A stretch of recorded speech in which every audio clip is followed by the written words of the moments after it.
Hey everyone, welcome to the April episode of Your Voice Hour Morrisville. This series is a monthly recap of the events and agenda items and the goings-on that came up at the last Borough Council meeting. And in this case, that meeting would have been in March 2026.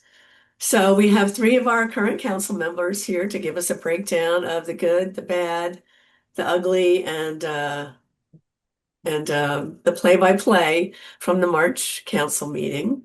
We are joined by Shawn Ratti, Debby Colgan, and Peggy Walsh. So we don't want to be all negative. We like to end positive. So let's start positive too. So let's start with some of the good things that are going on in the borough. Yeah, I mean, we're very happy that we were able to approve a motion to raise the police part-time salary. Previously, it was looking at about $29 an hour, which was very much on the low end for Bucks County, especially. But as of April 1st this year, we've now raised it up to 32 an hour. And then there'll be incremental increases. By next year, it'll be $33. The year after that, it'll be 34. So these raises will now start to make us more competitive when it comes to part-time officers. And will also hopefully kind of negate the necessity for officers that have to work either 18-hour shifts or have to forego some of their time off. So this is another great success in the effort to help support our police department, which I think it's safe to say that almost everybody in the community can agree that that's something that we all want to see. And I was really pleased to see that Ivan's Outreach Center is bringing back the 5K. It's going to be June 13th from 8 to 1, and it's going to start at Williamson Park. When my kids were little, many, many years ago, we had the 5K almost every year. And I just thought it was a great event to showcase our borough, not only for our residents, but also for surrounding communities who participate. And then the other thing is that council did approve the Rock and Roll 250 event that's going to be held in Williamson Park in May 6th on May 16th. So there are a lot of good things happening. Yeah, we're really excited that Summerseat is making plans to celebrate America's 250 this summer and showcase Morrisville's part in the birth of our country. And so if anyone is interested, please contact Summerseat. Wow, this all sounds great, especially the 5K. There used to be a lot of races through Morrisville. I remember there was one on Labor Day, and then there was the Trenton Double Cross that was great. So it brings new people into town, generates business. So that's totally awesome. Um, and it's great that so many communities, like community groups, are stepping up. Yes, yes. And we would like to know, with the community doing so much, why does council not want to co-sponsor once in a lifetime America 250 events at Patriots Park? The motion to approve contained the stipulation that Summerseat provide waivers and insurance to the borough prior to any of their proposed activities. Why is council reluctant to co-sponsor such a momentous event and events? Yeah, I mean, America 250, like you said, it only comes around once in a lifetime. It's not something that you can try to do the next year. I know a lot of cities and towns are doing things. Boston's doing a big thing. Trenton's doing a lot. And I was actually surprised when I watched the Borough Council meeting, some of the kind of snarky comments that were said. Yeah, I've heard a lot of this from some residents about what was said at that meeting. And listen, we should not conflate the idea of working together with and supporting our historic group to being offended that they were not interested in being bought by the borough. Not having an interest in whatever that proposed offer was at the time doesn't mean that Summerseat has no interest in partnering up in the future. A community doesn't operate off of an all or nothing scale, my way or no way. And Summerseat's desire to remain independent is no reason for council to not support America 250 events. Yeah, a really good example of their reluctance is that the borough requiring Summerseat to buy its own insurance. The borough already has insurance for all of its parks, but when I asked the council why we need to require additional insurance and why we refuse to help with porta potties, we were told that additional insurance is needed for activities and that porta potties are too expensive. Our manager continually tells us that we are in great financial shape. So if that's the case, why are we so stingy about sponsoring such important events and just events throughout our borough in all of our parks? These events not only provide important services for our citizens, but also highlight the borough for other surrounding communities and bring people into our businesses, for our restaurants, and just to really showcase everything that's so good about Morrisville. I think it's worth reminding residents and those that are watching that perhaps are worrying about the financial side of this issue that the borough, like every other community, creates a budget line every year for exactly these kind of events. And we plan ahead for having costs set aside for doing things for community needs and events. So essentially, until last year, the budget was available to be used for these type of things. Most requests starting last year for that budgeted item line were being denied by the council. And most of the reason that were given to us, commonly at least, was well, just because we have it doesn't mean we need to spend it and council doesn't have to give it.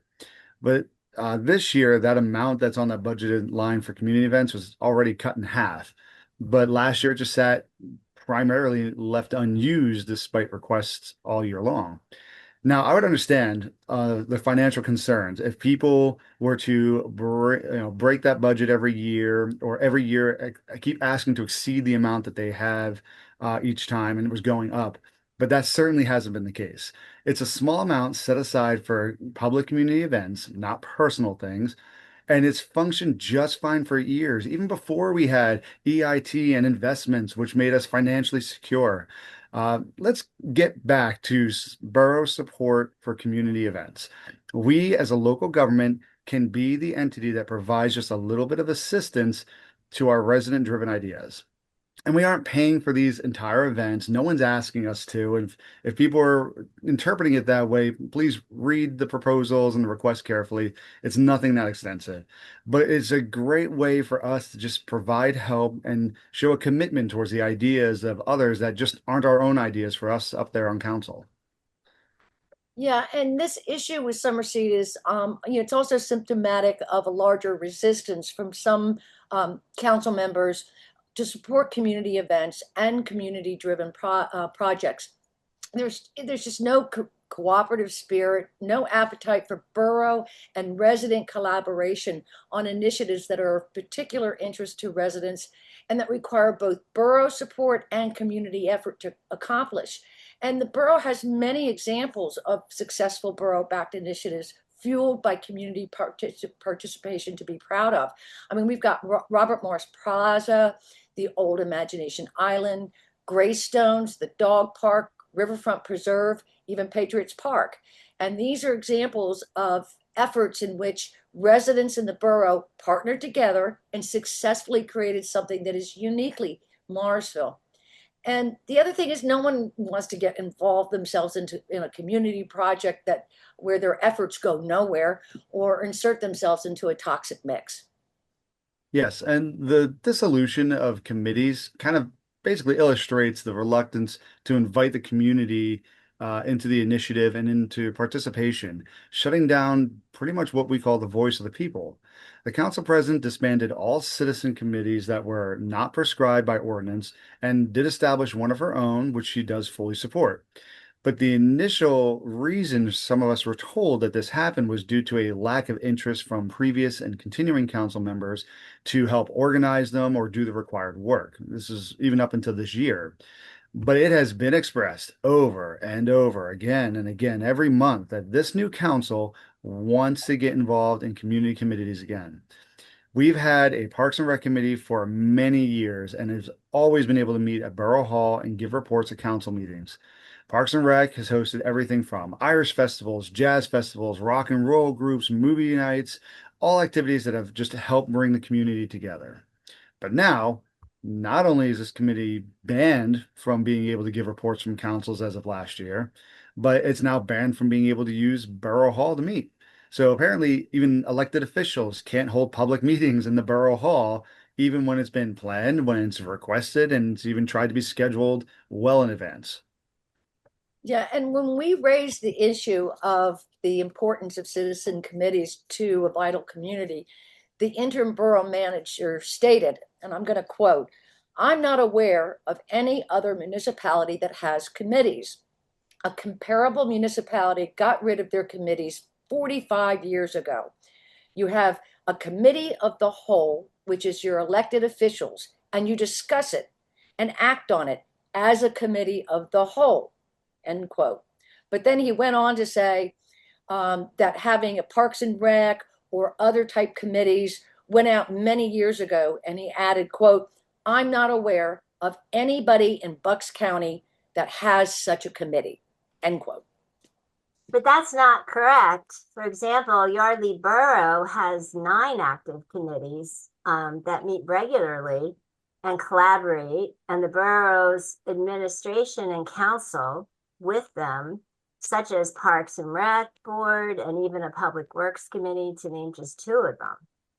And I'll even go one step further. After doing some more research and reaching out to friends and associates of mine who are actively involved in their communities, there are plenty of others, such as many boroughs that maintain parks and recreation authorities and boards: Bristol, Yardley, Newtown, Langhorne, New Hope, Lower Mayfield, Southampton, Falls, Bristol Township, and Bensalem. They have entire departments dedicated just to the functions for this because of their size. But many other boroughs and townships have human relations committees. There's 5 of them. Historical architectural, 7. Shady tree committees, 5. Historical and preservation and commission, 6 of those. Drug and alcohol, senior committee, veterans, public safety, community development, gaming, police planning, neighborhood traffic advisory, and many with public budget meetings as well, all as part of their normal routine and committees. And yes, some of these function slightly different in their capacity than what ours do, but that's because those councils empower those committees and commissions to be able to do more for the community and to help relieve that burden from it just falling onto council leadership. And the statement that council is the committee for our borough is ludicrous. We meet once a month. The agenda has already been set with very little input by anybody else. There's little opportunity for discussion, and some members seem inclined just to rubber stamp whatever the borough manager and the council president decide without asking questions or really discussing the pros and cons of the issues. Yeah, and the lack of avenues for citizens to have meaningful input in borough decisions is illustrated by the recent grant opportunities that we had to that are intended to provide a safer, walkable and bikeable town, while also creating opportunities for economic stimulation. Peggy and I brought this grant to the manager, and I even requested to meet with our engineer when he was reviewing it, and I was denied the opportunity, and the engineer could only refer to paper plans that sketched out some ideas, and we don't know what guidance he was given by the borough manager. In my 20 years of experience as an active citizen in Morrisville, I'm able to provide some valuable insight into what residents want. And I think that's the job that I was elected to do. I truly believe, had we been able to meet with the engineer, he could have helped develop a proposal that would have met our goals. And instead, all of his proposals need much more examination on feasibility, costs, practicality, and desirability before we seek grant funding. That broke our hearts to vote against the project, especially since Debbie and I brought the project to the manager. But we really felt it was not fiscally responsible to pursue unrealistic plans while there were other options that could have been considered that really would have fulfilled the requirements of the grants. And we're hoping that the borough will continue to pursue grant opportunity this April that will allow us to finally put some interior trails in Williamson Park. In a listening session about 3 years ago, residents overwhelmingly listed walking trails as one of the top priorities they wanted to see for Williamson Park. It's got the space, it's got the beauty and locale to do it. It's amazing that we didn't have it to begin with, so it's something people would love to still see now, and this is our opportunity to get it with that grant.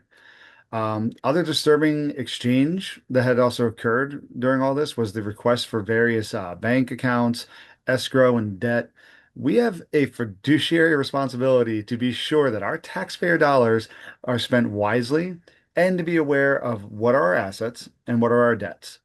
The manager seemed to be insulted by this request.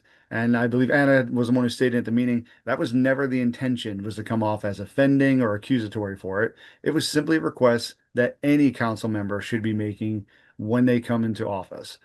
And we are in no way implying that there's anything nefarious or unlawful going on here. But as elected representatives, we have to have a clear understanding of what our financial situation is. This is a council of eight, not two. So even state training or borough management, it was saying that all members should be aware of your financial information and be able to keep track if needed. That is how transparency and accountability are maintained in order to protect everyone involved, not an over reliance on this continuous just trust me politics. Yeah, and as a resident, I mean, I would like some transparency and accountability for how my tax dollars are being spent. When you talk about events, I look at our surrounding towns, Yardley, New Hope, Bristol. They're constantly having festivals. It's harvest days, or it's some other event that's engineered to bring people in and also serve the community. So I'm a little, I guess, baffled as to why that's something that we would not pursue as a borough. Um, so yeah, I mean, looking for some transparency. We should be aware of all the debits and credits on the spreadsheet when it comes to managing our town's finances. Yeah, I have no doubt that we are in good financial shape, but that's because of the EIT, which brings in about $2 million a year. But we need to make sure that those tax dollars are used wisely. Okay, so I know we always like to end on something positive. We just had kind of a little chat about things that were kind of disheartening and confusing, but we always want to focus on what's going right. So tell me, Shawn, what can we be encouraged by? Well, we have a lot of great things going up and a lot of great projects that are in the works, and I look forward to supporting once we're able to discuss more about them and those opportunities come up. But I know in terms of upcoming events, the Little League Parade is something great to look forward to every year. So I can't wait to be able to check that out this year. And also the terrific job that our understaffed library uh, workers have been doing in throughout these last couple of weeks. There have been some really fantastic events with some great turnout, and that's what these guys are doing without the proper manpower or leadership. So I really can't wait until we actually finally hire a head librarian in, because as all great as they're doing now, when that leadership's in place, there is an absolute opportunity to see them thrive even more. So I'm very grateful for all the work they've done lately. And it's really vital that we post the position for a library director ASAP, or we really risk losing not only state funding and all the benefits that come with that, but also with being part of the federated county system, which really will change our entire, if we lose it, we will really have a very different library than we have now. And I'd also like to thank all those who worked for the egg hunt last Saturday before Easter. It was just really well done. The kids had a great time. I took my two granddaughters, and then we were able to go over to the tables that Summerseat had, and Summerseat actually gave out free little toys for the children, and also had patriotic themed activities for the children. So it was just really a wonderful activity. And so it shows what we can do when we all work together and support events. Yeah, and we still have the grant opportunity this month for trails within Williamson Park, so that's exciting. But I do got to say, meeting with the engineer would be the best way for us to ensure that we work towards a feasible project that meets residents' needs. All right, so we have a lot going on. We ended on some positive stuff, started with some positive stuff, upcoming 5K, rock and roll 250 in the park. So we have a lot of things that are coming up that are really special, and will bring people to town, but there's always more that can be done. So until next time, thank you for listening to Your Voice out of Morrisville, and we'll be back next month with a recap of the April Borough Council meeting. Thank you, everyone.